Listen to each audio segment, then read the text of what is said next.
오늘의 주요 뉴스입니다. 국군의 날 행사에 나선 이재명 대통령은 급변하는 안보 환경에 능동적으로 대응하려면 자주국방이 필연이라며 전시작전권 회복을 강조했습니다.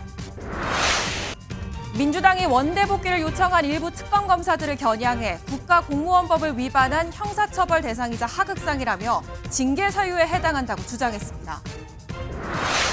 경찰이 반중 집회를 이어온 보수 성향 단체 현중 구호를 외치면 집회를 제한하겠다고 통보하자 주최 측이 표현의 자유를 침해한다며 법원에 효력 정지 가처분 신청을 냈습니다. 시청자 여러분 안녕하십니까? 계엄 이후 첫 국군의 날입니다. 이재명 대통령은 77주년 국군의 날 기념사에서 군통수권자로 불법 계엄의 잔재를 말끔히 청산하겠다고 말했습니다. 외압을 폭로한 박정훈 대령에는 직접 훈장을 수여했습니다. 이처럼 계엄 청산과 함께 자주국방을 강조한 이 대통령은 고강도 군개혁도 예고했습니다. 현실화 방안으로 전시작전 통제권, 회복 의지를 드러냈습니다. 첫 소식 송주영 기자가 보도합니다. 대통령께 대하여 받들어! 총!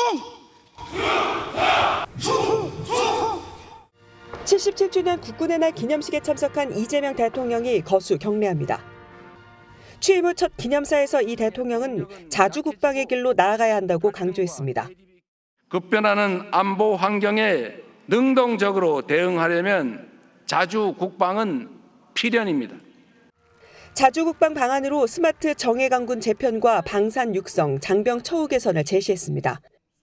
이 과정에서 전시작전권 회복 의지도 드러냈습니다.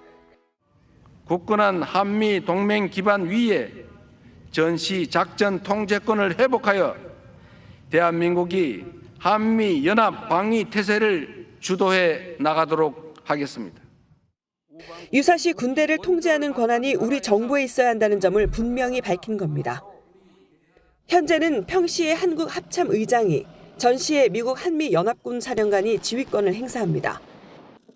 앞서 한미 양국은 전작권을 우리 정부에 돌려주는 원칙에는 합의하고 협상을 진행 중인데 실제 반환 시점은 불투명한 상황입니다. 이를 의식한 듯 이 대통령은 그동안 썼던 전작권 환수라는 표현도 회복으로 직접 수정하며 당위성을 강조했습니다. 이 환수라고 하는 것은 어떤 위치가 변경이 된다. 이 회복이라는 것은 원래 상태로 되돌린다라는 의미를 가지고 있지 않습니까? 여기. 이재명 대통령이 직접 전시작전권을 가져오겠다고 밝힌 건 처음으로 그만큼 자주국방에 대한 의지가 강한 걸로 해석됩니다. MBN 뉴스 송주영입니다. 이 대통령이 이처럼 강조한 자주국방의 근간은 결국 병력입니다. 안규백 국방부 장관은 50만 대군을 유지하겠다는 구상을 밝혔는데 15만 명은 민간 위탁 방안을 제시했습니다. 이어서 강용호 기자입니다. 2022년 말 기준 우리나라의 전체 병력은 50만 명 수준입니다. 육군이 36만 5천여 명, 해군이 7만여 명, 공군 6만 5천여 명입니다. 10년 전과 비교해 14만 명가량이 감소한 수치입니다. 저출생과 복무기간 단축 등의 영향으로 해가 갈수록 병력 자원이 줄어드는 상황에서 안정적인 병력 구조 확보는 국방개혁의 중요 과제가 됐습니다. 효율적인 국방 자원의 배분과 효율적인 국방 운영을 정착시켜 우리 군을 복합 안보 위협에 대응할 수 있는 첨단 강군으로 육성해 나가겠습니다. 안규백 국방부 장관은 병력 구조 개선 방안으로 민간 위탁을 제시했습니다. 현역 군인은 35만 명으로 줄이는 대신 15만 명의 민간 위탁 인력을 통해 50만 병력을 유지한다는 방안입니다. 경계 인력을 비롯해 수송과 군수 등 비전투 분야에 대한 위탁 구상인데 고가의 무기 체계를 다루기 위한 기술군 방안도 제시했습니다. 월급을 대폭 상향한 뒤 장기 복무 부사관 중심으로 기술군 4만여 명을 운영하는 겁니다. 안 장관은 또 전시작전권 전환 문제를 위해 매년 8% 이상 국방비를 증액하겠다는 구상도 밝혔습니다. MBN 뉴스 강용호입니다. 군의 불법 계엄 잔재 청산을 강조한 이재명 대통령은 윤석열 정부에서 외압을 폭로한 박정훈 수사단장에게 훈장을 직접 수여했습니다. 박 단장은 거수 격례하며 충성을 다하겠다고 말했습니다. 표선우 기자가 보도합니다. 국군의 날을 맞아 모범 장병과 국가 유공자들에게 훈포장을 수여한 이재명 대통령. 가장 눈에 띄는 인물은 박정훈 해병대 수사단장이었습니다. 순직 해병 사건 당시 수사 외압과 이른바 VIP 경로서를 폭로해 항명 혐의로 재판을 받다 무죄가 확정된 인물입니다. 옅은 미소로 박 단장을 맞이한 이 대통령은 헌법적 가치 수호 유공으로 보국 훈장 3일장을 수여하고 직접 훈장을 달아줬습니다. 이후 진행된 기념사에서 이 대통령은 12.3 계엄을 언급하며 군 신뢰 회복을 당부했습니다. 작년 12월 3일 극히 일부 군 지휘관들은 군 본연의 임무를 망각한 채 최고 권력자의 편에 서서 국민을 향해 총부리를 겨누었습니다. 우리 군의 명예와 신뢰도 한없이 떨어졌습니다. 계엄 잔재 청산도 강조했습니다. 불법 계엄의 잔재를 말끔히 청산하고 헌법과 국민을 수호하는 군대로 재건하기 위해 민주적, 제도적 기반을 더욱 단단하게 강화하겠습니다. 내란 종식은 이재명 정부 주요 과제 중 하나지만 이 대통령이 직접 잔재 청산을 언급한 건 처음입니다. 첫 군인사에서 비상계엄 당시 대장이었던 현역 장성들을 모두 물갈이한 데 이어 강력한 군 개혁 의지를 다시 한번 나타낸 것이란 분석입니다. MBN 뉴스 표선우입니다. 오늘 국군의 날 기념행사에는 입법부 수장인 국회의장, 사법부 수장인 대법원장까지 3부 요인과 여야 대표들이 모두 참석했습니다. 대법원장 사퇴를 몰아붙이는 민주당과 당사자와의 만남은 불편할 수밖에 없겠죠. 어떤 모습이었는지 이병주 기자가 전해드립니다. 국군의 날 기념식장에 입장한 이재명 대통령이 주요 참석자들과 인사합니다. 이전 서열에 따라 우원식 국회의장 다음 조희대 대법원장과도 악수를 나눴는데 지난 6월 있었던 대통령 취임식 후 두 번째 공식 석상의 만남입니다. 두 사람은 이 대통령의 대선 후보 시절 공직선거법 파기환송심과 맞물려 매번 관심이 쏠리는데 조 대법원장을 향한 여권의 공세가 고조된 상황이라 더 주목됐습니다. 사법부 독립이라고 하는 것도 사법부 마음대로 하자는 뜻은 전혀 아닙니다. 앞서 조 대법원장 탄핵 가능성까지 시사했었던 정청래 민주당 대표도 여당 대표 자격으로 국군의 날 행사를 함께했습니다. 민주당 관계자는 정 대표와 조 대법원장 사이 별도 대화는 없었다고 설명했습니다. 이와 별개로 민주당은 어제 있었던 조희대 대법원장 청문회에 불출석한 점을 들어 사법개혁 주장을 이어갔습니다. 민주당은 국정감사장에 관례적으로 대법원장이 나와 인사말을 하는 만큼 오는 13일로 예정된 대법원 국감에서 조 대법원장에 대한 파상 공세를 예고했습니다. MBN 뉴스 이병주입니다. 어제 김건희 특검 파견 검사들이 검찰청 해체에 반발하며 원대 복귀를 요청한 데 대해 민주당이 맹공을 퍼부으며 기선제압에 나섰습니다. 특검 사무실까지 찾아가 항명과 집단 행동은 처벌 대상이라고 경고했습니다. 먼저 이교욱 기자가 전해드립니다. 민주당 의원들이 서울 광화문 김건희 특검 사무실을 방문했습니다. 원 소속으로 돌아가게 해달라는 집단 성명문을 낸 김건희 특검 파견 검사 40명에 대한 경고 차원입니다. 민주당은 검찰개혁 취지와 모순되는 업무를 수행하기 어렵다며 복귀를 요청한 검사들에 대해 집단 항명이라며 발끈했습니다. 국민의 명령을 거스르고 배반하려는 이 검찰 조직의 검찰개혁 저항을 결코 자시하지 않겠습니다. 공무원의 집단행동은 처벌 대상이라고 으름장을 놓기도 했습니다. 검찰의 집단행위는 국가공무원법상 정치적 중립이나 집단행위 금지 위반은 형사처벌 대상이고 추미애 법사위원장은 SNS에 국민의 공복임에도 국민의 주인인 양 하극상을 보이는 김건희 특검 파견 검사들이라고 쏘아붙였습니다. 조국혁신당 비대위원장도 정성호 법무장관을 향해 항명이 다시 일어나면 주저없이 징계하라며 남기 싫은 검사는 모두 교체해야 한다고 주장했습니다. 범여권이 검찰청 폐지에 대한 반발 기류 확산을 차단하고 나선 가운데 정부도 검찰 조직 개편 작업에 빠르게 착수했습니다. 윤창열 국무조정실장을 단장으로 하는 검찰개혁 추진단이 총리실 산하에 공식 출범했습니다. MBN 뉴스 이규옥입니다. 김건희 특검 파견 검사들의 반발에 그 파장은 계속되고 있습니다. 김건희 특검팀에 이어 내란 특검팀과 순직 해병 특검팀도 관련 논의가 이루어졌습니다. 이어서 내부 분위기는 박은채 기자가 취재했습니다. 수사가 끝나면 일선 현장으로 복귀를 하겠다고 밝힌 민준기 특검팀 파견 검사 40명은 정치권의 압박과 무관하게 현재 수사를 계속 이어가고 있습니다. 민준기 특검이 복귀에 대해 검토해보겠다고 밝히면서 일단 추가적인 집단 행동은 보이지 않는 상황입니다. 다만 민준기 특검팀에서 시작된 검사 이탈 조짐은 다른 특검팀으로도 확산하는 분위기입니다.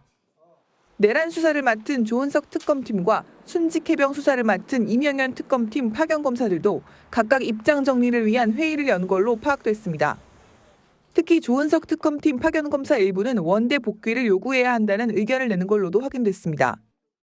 MBN 취재 결과 특검팀 파견 검사들 일부는 태업을 하겠다거나 더불어민주당이 요구한 징계에도 굴하지 않겠다는 분위기도 있는 걸로 파악됐습니다.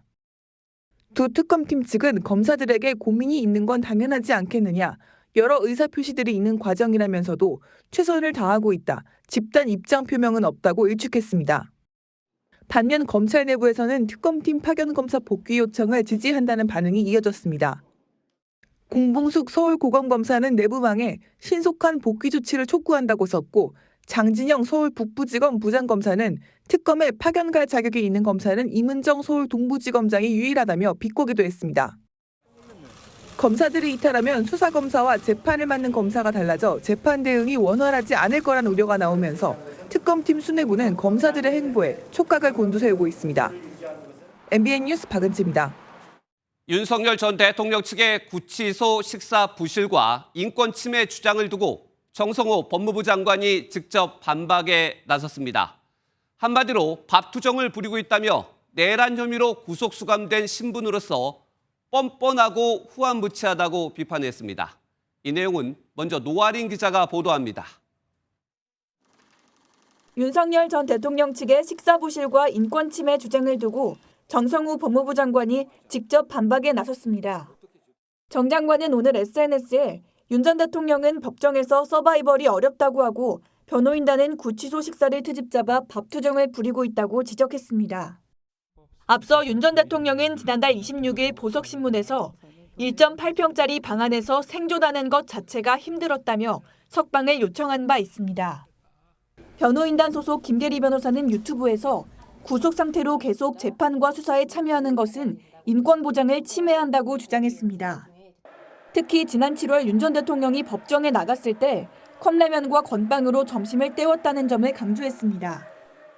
제대로 된 아침 식사를 하지도 못한 채 컵라면과 건빵으로 점심 식사를 하였습니다. 구치소에 복귀하면 저녁 식사가 없거나 정 장관은 곧 구치소에 투룸 배정과 배달앱이라도 설치해달라 요구하는 게 아닌지 뻔뻔하고 후안무치하다고도 말했습니다. 그러면서 윤 전 대통령에게 호텔에 숙박하고 있는 게 아닌 내란 혐의로 구속돼 수감된 신분임을 잊지 마라고 지적했습니다. MBN 뉴스 노하린입니다. 윤석열 전 대통령 측은 즉각 반박했습니다. 윤 전 대통령은 밥투정을 한 사실이 없다면서 사실관계를 바로잡도록 교도관의 실명을 공개하라며 맞섰습니다. 이어서 심동욱 기자입니다. 정성호 법무부 장관의 SNS 게시글이 올라오자 윤석열 전 대통령 측도 잇따라 반박에 나섰습니다. 윤 전 대통령의 변호인단 유정화 변호사는 결코 밥투정 따위의 주장을 한 적이 없다며 해당 발언을 한 교도관의 실명을 알려주면 사실관계를 바로잡겠다고 맞받아쳤습니다. 정 장관 발언에 대해서는 사실 확인도 하지 않은 일방적 주장이라며 보석 결과를 앞둔 상황에서 전 대통령과 재판부를 겨냥한 비열한 정치 공세라고 비판했습니다. 법무부 장관의 공개 발언이 윤 전 대통령의 보석 청구 결과에 영향을 줄 수 있다는 겁니다. 김계리 변호사 역시 윤 전 대통령 점심 식사가 컵라면과 건빵이었던 사실은 부인하지 못하는 궤변이라고 가세했습니다. 지난달 26일 윤 전 대통령에 대한 보석 신문을 마친 뒤 재판부의 고심이 깊어지자 양측이 여론전에 나섰다는 분석이 나옵니다. 정 장관이 윤 전 대통령의 소환 조사와 재판 불출석을 꼬집자 윤 전 대통령 측은 다른 수용자와 동일한 처우를 받아야 한다고 맞서고 있습니다. 추석 연휴를 앞두고 윤 전 대통령의 보석 청구 결과는 아직 나오지 않고 있습니다. MBN 뉴스 심동욱입니다. 다음 소식입니다. 이재명 대통령의 성남 경기 라인의 핵심으로 평가받는 김현지 부속실장과 관련한 정치권 논란, 오늘도 계속됐습니다. 이번엔 국정감사 증인으로 나오냐 마느냐 문제인데 민주당 내에서도 의견이 다릅니다. 김도영 기자입니다. 국민의힘은 김현지 대통령실 제1부속실장이 이번 국정감사에 반드시 출석해야 한다고 재차 강조했습니다.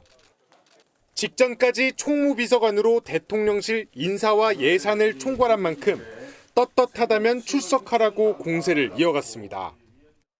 지금 이 시점에서 인사를 낸 것은 국감에 불출석시키기 위한 의도가 매우 크다고 국민들은 보고 계십니다.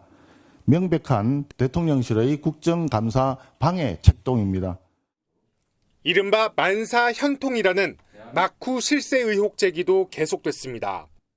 김장겸 의원은 김 부속실장이 성남의 모 대학을 졸업했고 산림청장이 같은 과 교수라는 제보를 받았다고 주장했습니다.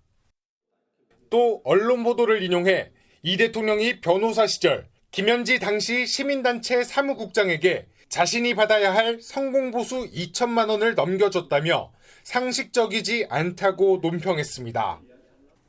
대통령실은 김장겸 의원의 의혹 제기에 대해 허위 사실이라며 김 부속실장이 해당 학교를 다니지 않았다고 밝혔습니다. 국감 출석 여부도 국회의 결정에 따르겠다면서 논란 진화에 나섰습니다. 국감 출석은 말씀드렸듯이 본인이 국회에서 결정하는 바에 100% 따르겠다라는 입장을 분명히 하고 있고 그 입장에는 변함이 없습니다. 민주당 내부에서도 김 부속실장의 출석 여부를 두고 의견이 분분합니다. 우상호 정무수석은 100% 출석한다고 밝혔고 한정혜 정책위 의장도 안 나올 이유가 없다는 입장입니다. 반면 친명 핵심인 조정식 의원은 정쟁 청문회, 대통령 흔들기를 하겠다는 말이라며 국감에 출석할 필요가 없다고 밝혔습니다. MBN 뉴스 김도형입니다.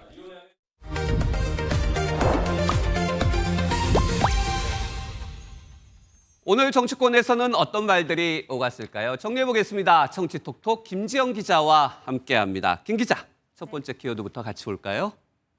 자리 채워라, 비어있어요. 당연히 국회 자리를 채워라 얘기인 것 같은데 어떤 내용입니까? 네, 국민의힘이 이틀 전까지요. 민주당이 추진하는 법안을 막기 위해서 4박 5일간의 필리버스터, 즉 무제한 토론을 이어왔잖아요. 그렇죠. 그런데 당시 모습을 보면 야당 자리가 텅 비어있는 걸 볼 수 있습니다. 오호. 그래서 민주당은 무제한 토론을 신청한 당은 의무적으로 본회의장에 참석해야 하는 법안을 발의한다는 계획입니다. 이런 식으로 국회와 정치가 마비되는 일은 결코 없어져야 합니다. 네, 무제한 토론을 하는데 같은 당 의원들마저 자리를 비우면 좀 섭섭할 것 같은데 그런데 이 부분을 강제로 참석을 시킨다. 글쎄요, 어떤 법안입니까? 네, 국민의힘이 이 비쟁점 법안에 대해서도 필리버스터를 하겠다는 입장인 만큼 무제한으로 되는 필리버스터를 막기 위해서 이런 법안을 만드는 건데요. 또 민주당은 의원들은 필리버스터 종결 정족수를 채우기 위해, 즉 표결을 하기 위해서 24시간마다 본회의장에 들어와서 자리를 지켜야 하거든요. 국민의힘은 발언자 1명만 있으면 되지만 민주당은 200명에 가까운 의원이 국회를 지켜야 합니다. 완벽한 국회 일당 독재 체제 구축이 마무리되는 것입니다.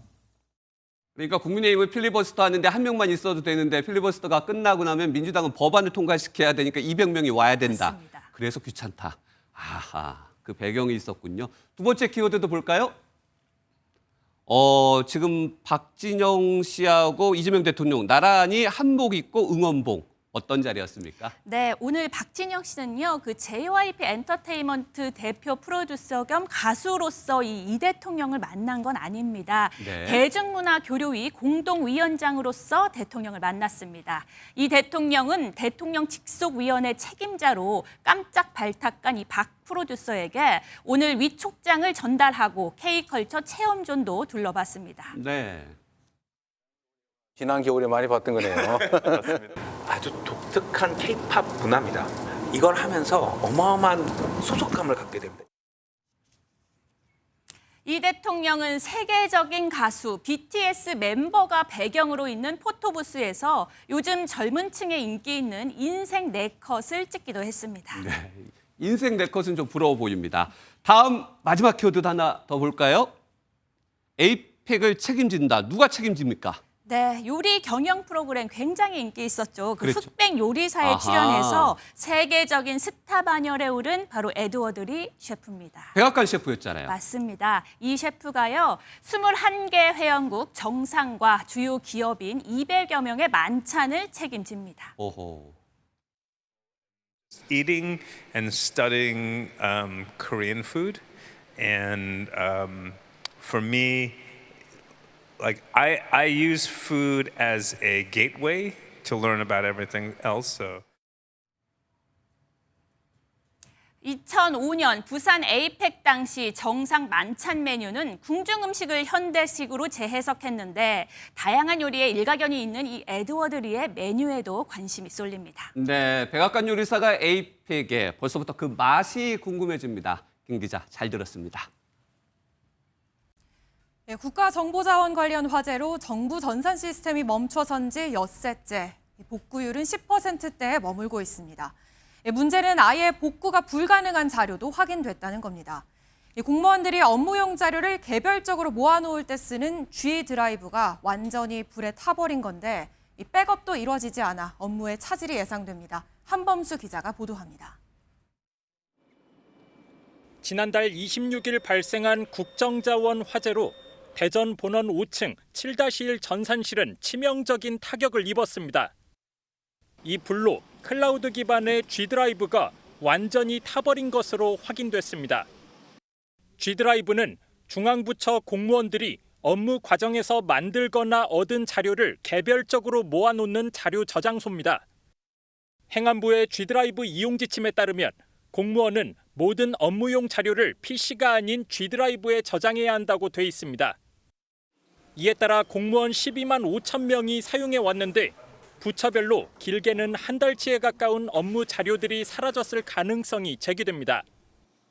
보안이 중요한 인사혁신처의 경우 G드라이브 의존도가 특히 높았던 만큼 더 많은 피해를 입었을 것으로 추정됩니다. G드라이브 기술 특성상 외부 백업은 돼 있지 않습니다. 현재로서는 완전히 소실되어 복구가 불가능한 것으로 판단하고 있는데 어느 정도 혹시 그중에서 남은 부분이 있는 부분은 추가적인 조사가 필요한 상황입니다. 공무원들이 그동안 모아온 정보를 영원히 되살리지 못할 수도 있다는 의미입니다. 일부 부처는 PC에 임시 저장돼 있는 파일을 취합하는 등 급한 대로 대처에 나선 것으로 전해집니다. 화재 발생 엿새째 가동이 중단된 647개 정부 시스템 중 101개가 재가동에 들어갔는데 전체 복구율은 15.6%로 높아졌습니다. MBN 뉴스 한범수입니다. 네, 그런데 국가정보자원관리원 대전 본원이 화재 1년 전 소방 점검을 거부한 사실이 확인됐습니다.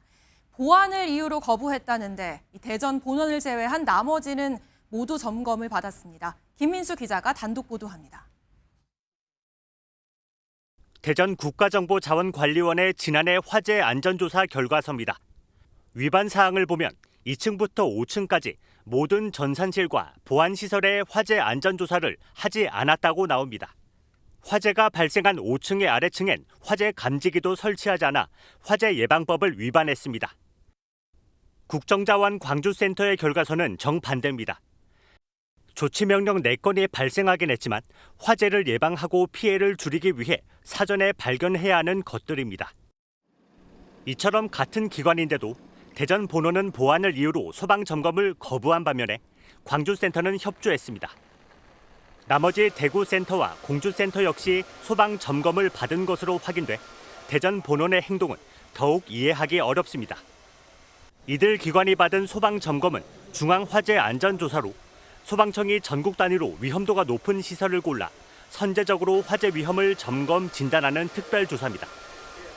매년 정기적으로 하는 것도 아니어서 지난해 대전 본원이 화재 위험을 사전에 진단할 마지막 기회였던 셈입니다. 민간업체 직원들도 자유롭게 드나드는 공간에서 보안을 이유로 소방 점검을 국가정보자원관리원이 거부한 것은 안전 불감증이 얼마나 심각한지를 그대로 드러내겠다고 봅니다. 배터리를 옮기는 과정에서 작업자들이 방전을 충분히 했는지 등 화재 당시 안전 매뉴얼을 지켰는지조차 현재로선 불분명합니다. 경찰은 현장의 책임자와 작업자 등을 업무상 실화 혐의로 입건하는 등 수사를 본격화하고 있습니다. MBN 뉴스 김민수입니다. 지난달 이재명 대통령이 반중 집회를 향해 표현의 자유가 아닌 깽판이라며 대응 방안을 주문했죠. 경찰이 집회 장소를 제한한 데 이어 구호 제한에도 나섰습니다. 차이나 아웃과 같은 혐오성 표현을 쓰면 집회를 제한하겠다는 건데 보수단체는 표현의 자유라며 반발하고 있습니다. 안정모 기자의 단독 보도입니다. 우리의 선거를 뺏어간 그 나라 어딥니까? 대한민국을 존먹으려고 하는 그 나라 어딥니까? 윤석열 전 대통령을 지지하며 서울 도심에서 반중 집회를 이어온 보수 성향 단체 자유대학.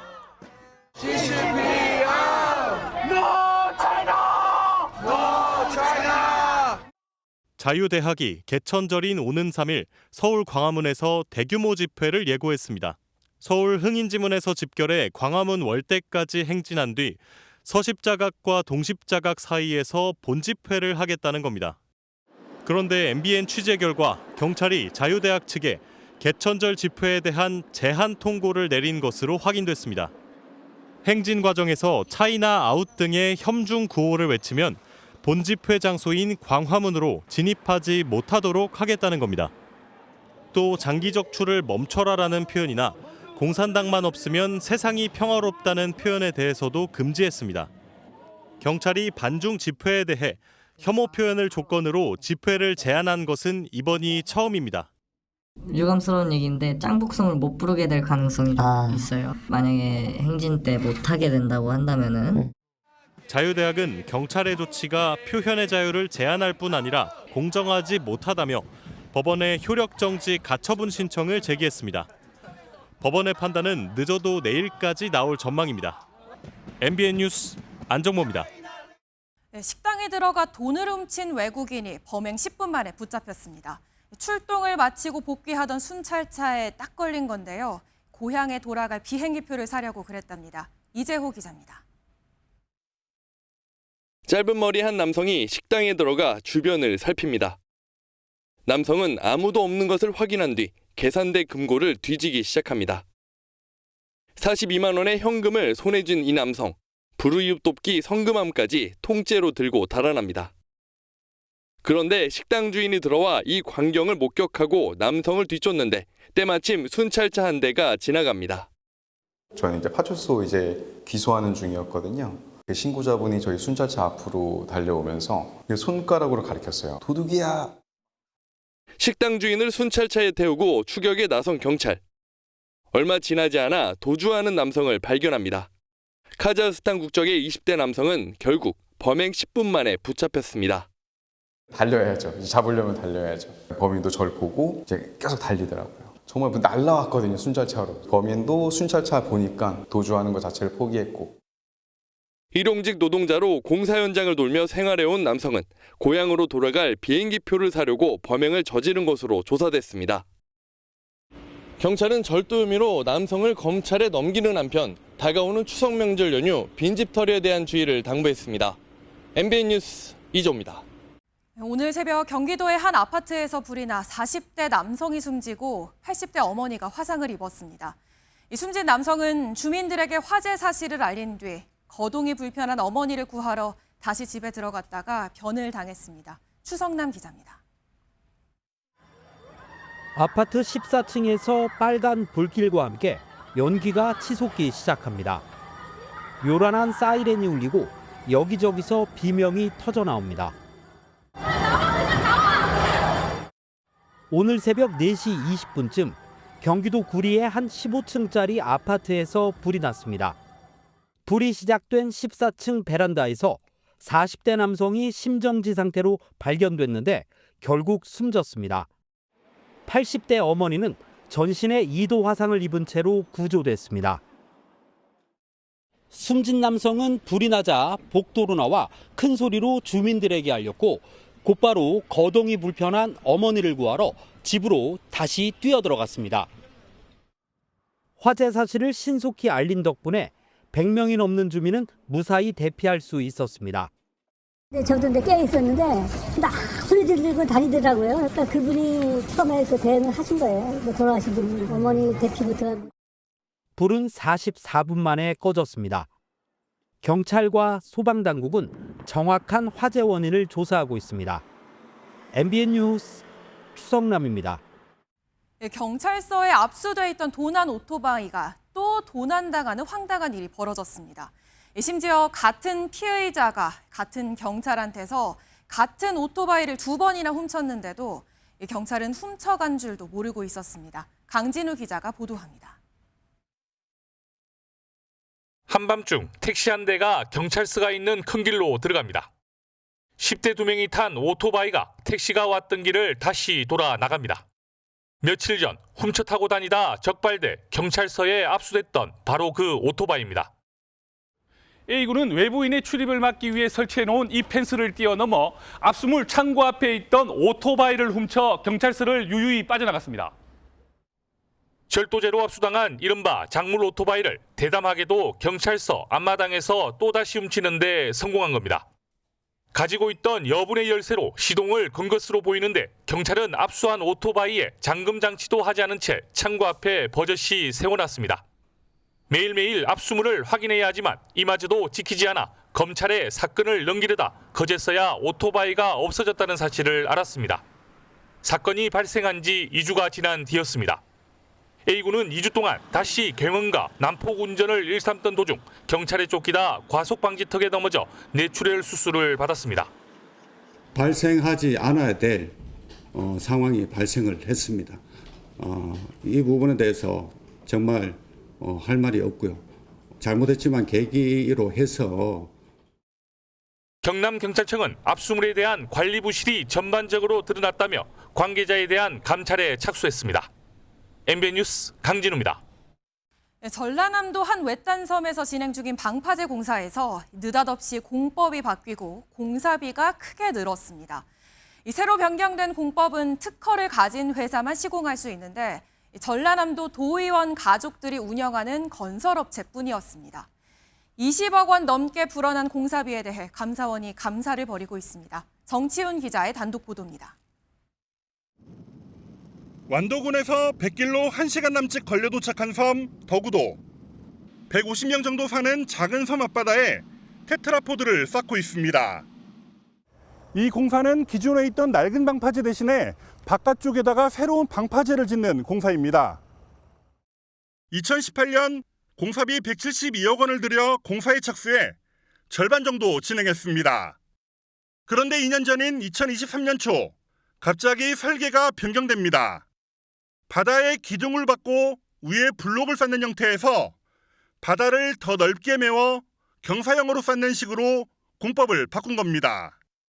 해양환경관리법에 따라 관할해양수산청에 사전 협의하고 사용 허가를 다시 받아야 하지만 완도군은 이를 무시했습니다. 그 당시에 담당자들이 이렇게 자꾸 바뀌는 과정에서 놓친 부분이 있는 것 같아요. 공사를 안 한 부분이기 때문에 변경을 하고.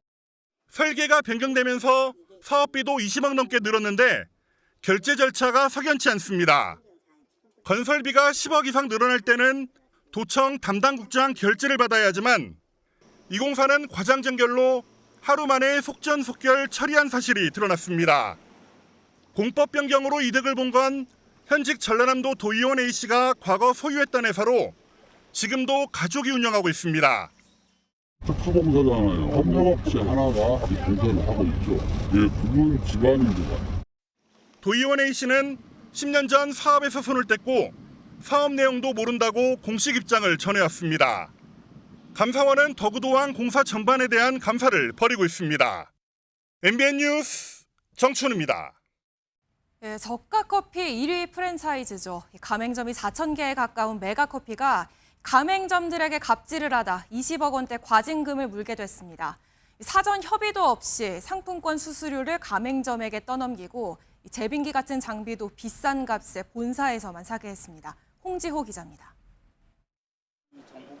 2019년부터 메가커피 가맹점을 운영해온 김수진 씨. 최근 카드나 현금 대신 모바일 쿠폰을 쓰는 손님들이 늘어나며 수익이 줄었습니다. 11%의 쿠폰 수수료가 빠져나가기 때문인데 가맹본부는 사전 협의 없이 수수료 전체를 가맹점이 다 부담하게 했습니다. 월급 줘야 되는데 내 돈을 끌어다 박아야 되네? 왜 이러지? 라고 이제 봤더니 들어오는 돈이 계속 주는 거예요. 가맹점들이 이렇게 부담한 수수료는 확인된 것만 2억 7천만 원이 넘습니다. 이것뿐만이 아니었습니다. 원두를 가는 그라인더와 제빙기도 본부에서 직접 비싼 가격에 사야 했습니다. 다른 곳에서 사면 가맹 계약이 해지될 수 있다는 내용 증명을 보냈습니다.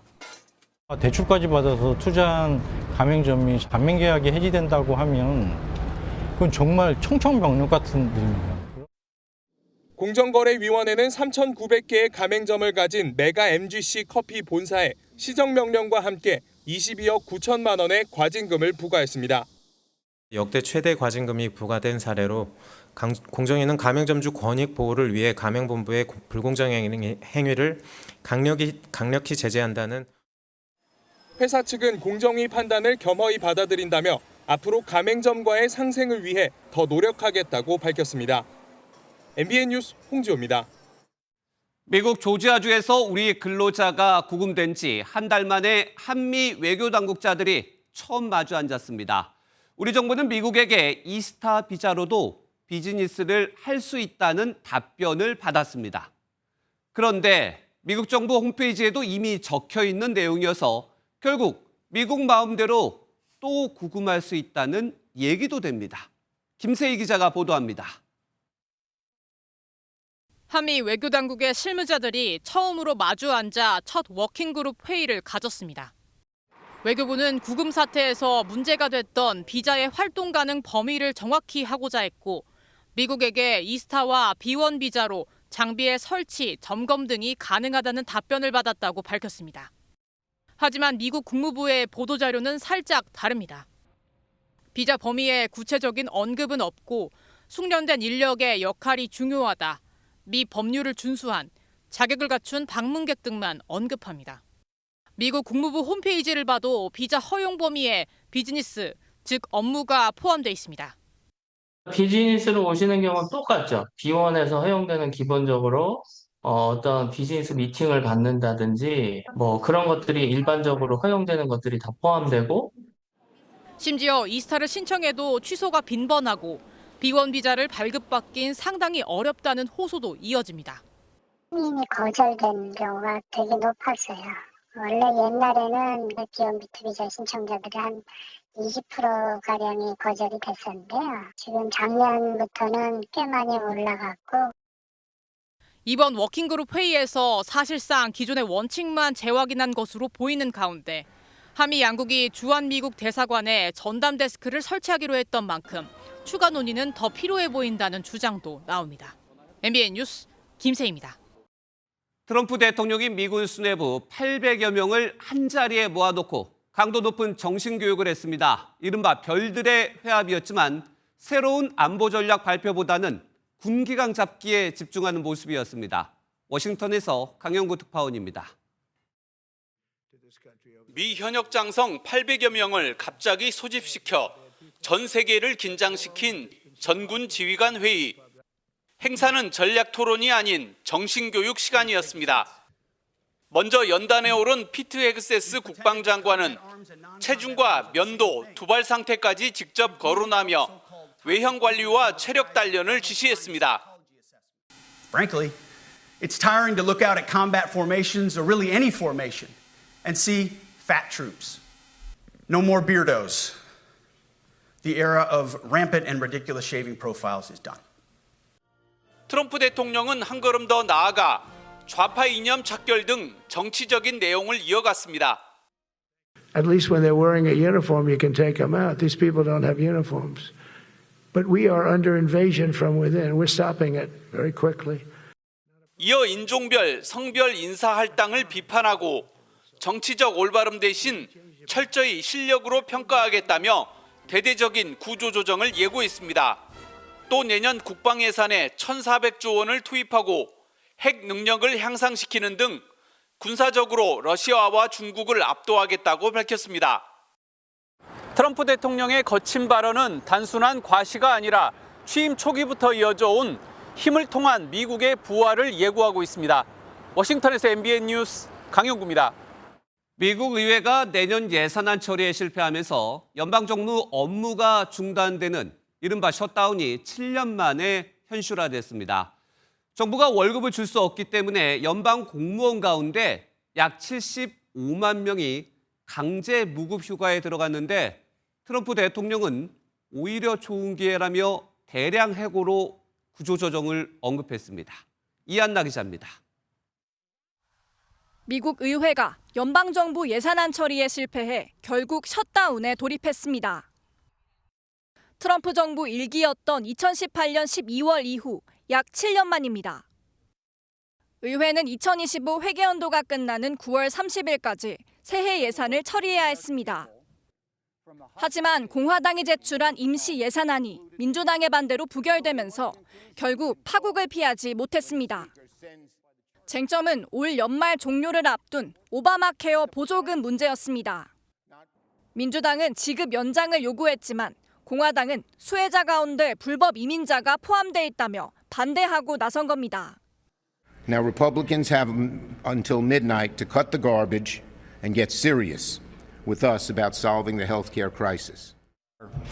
Only hours away from a government shutdown, and the Democrats have a very clear binary choice. 트럼프 대통령도 대규모 공무원 해고까지 검토하겠다며 민주당을 강하게 압박했습니다. 외신들은 내년 중간 선거를 앞두고 여야가 강경 노선을 고수하면서 극한 대립이 셧다운을 불러왔다고 꼬집고 있습니다. 이번 사태로 필수 인력을 뺀 75만 명의 연방 공무원이 무급 휴직에 들어가고 일부 공공 서비스가 중단되면서 시민 불편이 현실화될 것으로 보입니다.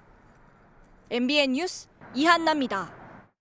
얼마 전 강력한 태풍이 연달아 휩쓸고 간 필리핀 세부에 이번엔 규모 6.9의 강진이 덮쳤습니다. 한밤중에 건물이 무너져 내리며 적어도 69명이 사망했는데 피해 규모는 더 커질 것으로 우려됩니다. 한여애 기자입니다. 미인대회 행사장 무대가 갑자기 흔들립니다. 참가자들은 혼비백산해 달아납니다. 식당 루프탑에서 먹방을 찍던 유튜버도 강한 진동을 느끼고 계단으로 급히 대피합니다. 현지 시각으로 어젯밤 10시쯤 필리핀의 대표 휴양지 세부 북북동쪽 해역에서 규모 6.9의 강진이 발생했습니다. 세부섬 곳곳의 건물이 무너지고 도로가 끊겼습니다. wala magamit kay kanang murag mag-collapse siya mga hulog na ang mga kisame. 대규모 정전도 발생했습니다. 1886년에 세워진 문화유산 산타로사 데리마 대교구 성당은 일부가 무너져 내렸습니다. 이번 지진으로 최소 69명이 숨지고 150명이 다쳤습니다.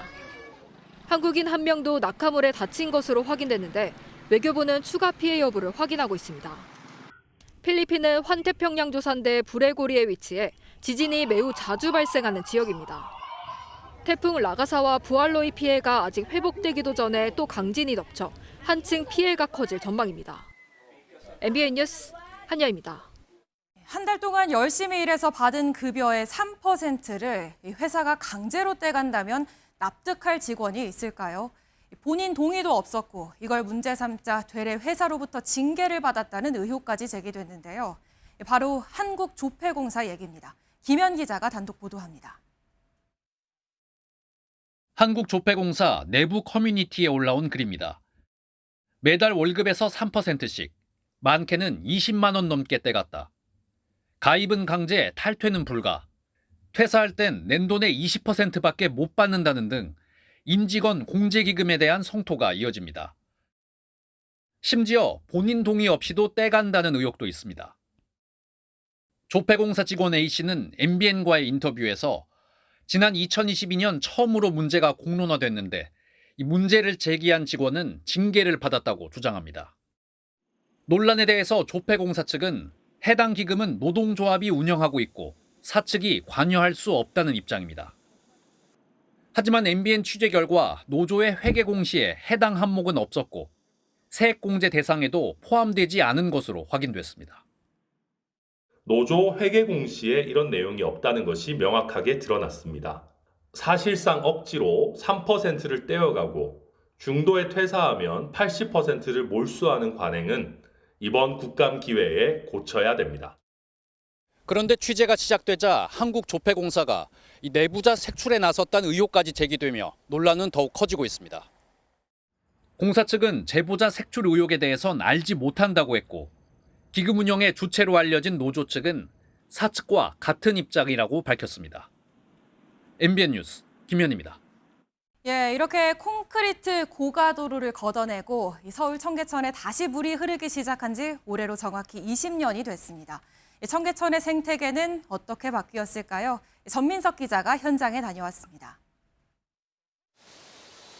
청계천은 지난 2005년 복원 직후 콘크리트 수로라는 비판과 함께 생태계 복원이 가능할지 우려를 낳았습니다.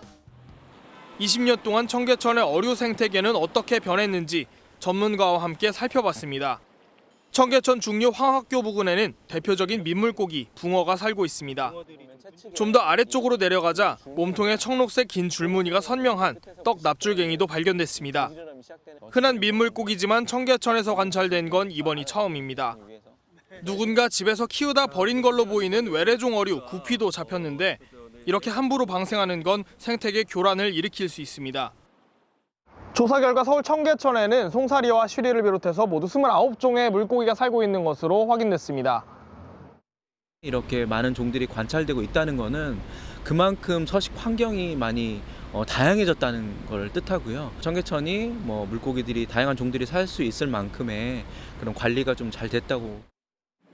하루 5만 7천 명이 찾아오는 서울의 명소 청계천은 다양한 물고기는 물론 외가리를 비롯한 600여 종 생물의 소중한 서식지로도 새롭게 자리매김하고 있습니다. MBN 뉴스 전민석입니다. 최장 열흘을 쉴 수 있는 이번 추석 연휴, 나들이나 여행 계획하셨다면 날씨 잘 보셔야겠습니다. 아쉽게도 연휴 초반엔 비 소식이 있는데요. 다만 추석 당일엔 구름 사이로나마 대부분 지역에서 보름달을 볼 수 있을 전망입니다. 강세현 기자입니다. 시민들이 삼삼오오 모여 꽃밭을 거닐며 추억을 쌓습니다. 맑은 날씨 속에 살랑살랑 바람까지 불어 가만히 서 있기만 해도 기분이 좋아집니다. 관람하기 너무 좋은 날씨인 것 같습니다. 표현하자면 좀 솜사탕 같은 날씨인 것 같습니다. 밖에 나가고도 싶고. 아쉽지만 연휴가 시작되면 날씨가 흐려지겠습니다. 내일 밤부터 토요일 오전까지 제주도와 남부지방에 비가 내릴 것으로 전망됩니다.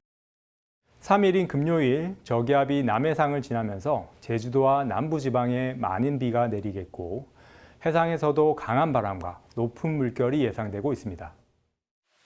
연휴 기간 인파가 몰리는 제주도엔 100mm가 넘는 호우와 함께 강풍이 불 것으로 보입니다. 항공기와 여객선이 정상적으로 운행하는지 확인해야 합니다. 추석 전날인 5일부터는 중부지방에 약한 빗방울이 내리다 6일 오전에 잦아들겠습니다. 추석 당일인 6일에는 서쪽과 남쪽 지역은 구름 사이로 보름달을 볼 수 있을 전망입니다. 반면 동쪽 지역은 구름이 두텁게 껴 관측이 어려울 것으로 보입니다. 기온은 한낮에 25도 수준을 유지하며 평년보다 높겠습니다. 기상청은 7일 이후 날씨는 변동성이 커 추후 발표되는 예보를 확인해달라고 말했습니다. MBN 뉴스 강산입니다. 명절에 가족들에게 듣고 싶은 말, 잔소리 대신 용돈 주겠다는 말이라는데요. 가족과 친지에게 나눠줄 용돈도 이왕이면 빳빳한 새 지폐로 미리 준비하는 분들 계실 겁니다.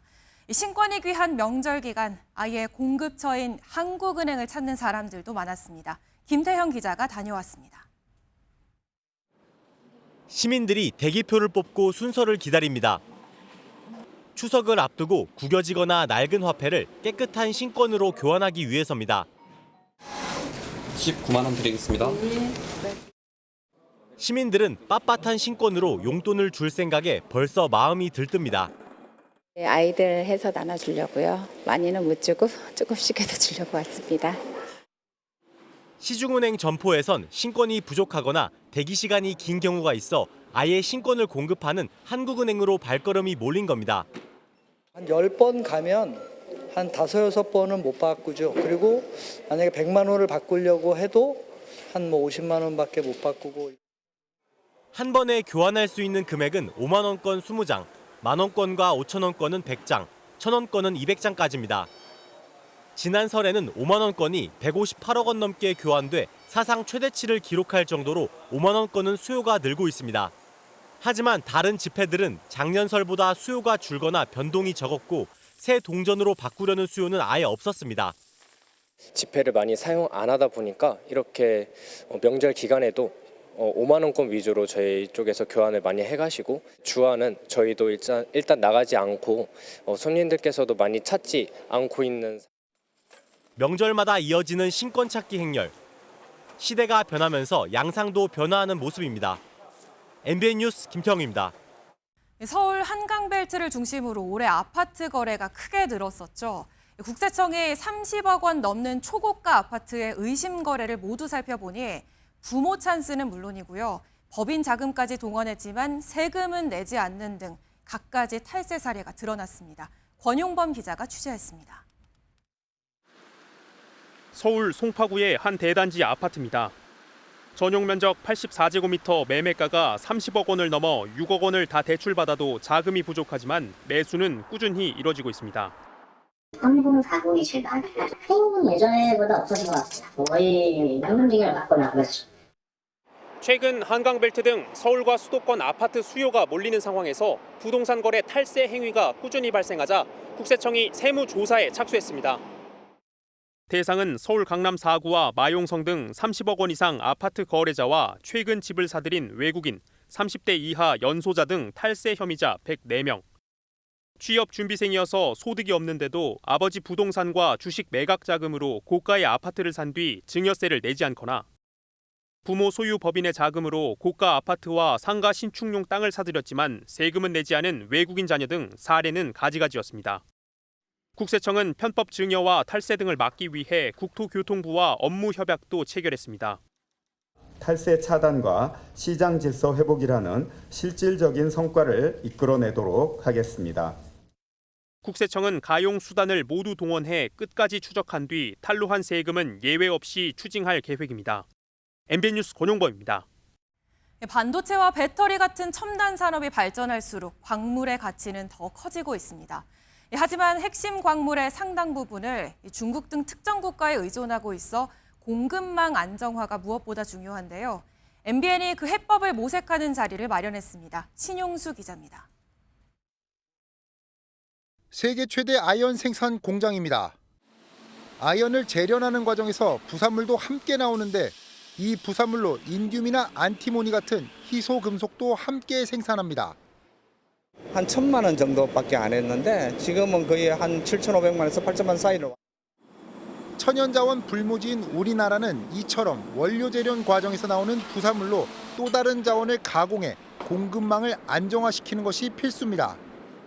미중 패권 경쟁 속에 주요 광물이 무기화되는 현실에서 MBN은 핵심 전략 광물 포럼을 통해 대한민국의 지속 가능한 핵심 광물 확보 전략을 제시했습니다. 소재 부품 장비, 이른바 소부장 공급 안정화에 더해 핵심 광물을 포함하는 광물 소부장 안정화 정책이 필요하다는 제언이 나왔습니다. 너무 편중이 돼 있으니까 이게 좀 다각화를 할 필요가 있는데 대체처 마련이 가장 중요한 것 같습니다. 미국과 유럽 등은 광물 확보를 위한 정부 통합 기구를 출범시키는 등 대응에 박차를 가하는 상황. 원자재를 보유한 국가들이 이제는 경제 논리만이 아니라 정치 논리에 예속되면서 이 핵심 자원의 수출 통제가 수시로 일어나고 있고. 이에 우리나라도 올해 출범한 공급망 안정화위원회를 중심으로 한 범국가적 대응이 시급하다는 지적이 나왔습니다. 핵심 광물 확보를 해서 국내 자원 개발 확보, 또 해외 자원 개발 확보 이런 것들을 노력해야 되지 않을까 합니다. 전략자원 확보는 이제 단순 산업만의 문제가 아니라 온 국가가 나서서 함께 고민해야 하는 과제입니다. MBN 뉴스 신용수입니다. 오늘 대기가 불안정해 수도권 곳곳에서 한때 소나기가 쏟아지기도 했는데요. 밤까지도 서울 등 수도권과 충남 북부 서해안에는 5에서 20mm의 소나기가 지날 수 있겠고요. 내일도 오후 한때 경기 남부와 충남 북부에는 소나기 가능성이 있습니다. 또 내일 밤 전남과 제주에는 비가 내리겠고요. 연휴 첫날인 개천절에는 강원과 충청, 남부지방까지 비가 확대되겠습니다. 예상되는 비의 양은 대부분 5에서 40mm 안팎이 되겠지만 전남 남해안에는 최고 80mm 이상, 제주 산지에는 많게는 100mm가 넘는 비가 내리겠습니다. 특히 이들 지역은 모레 오전부터 오후 사이 강한 비가 집중될 것으로 보입니다. 내일 중부지방은 대체로 맑겠습니다. 서울의 아침 기온은 19도, 낮 기온은 25도가 예상됩니다. 남부지방은 대체로 흐리겠고요. 광주와 대구의 아침 기온 17도로 시작해서 낮에는 26도 안팎까지 오르겠습니다. 일요일 오후부터 수도권과 강원에는 비가 내리겠고요. 추석 당일인 월요일 오전까지 이어질 전망입니다. 날씨였습니다.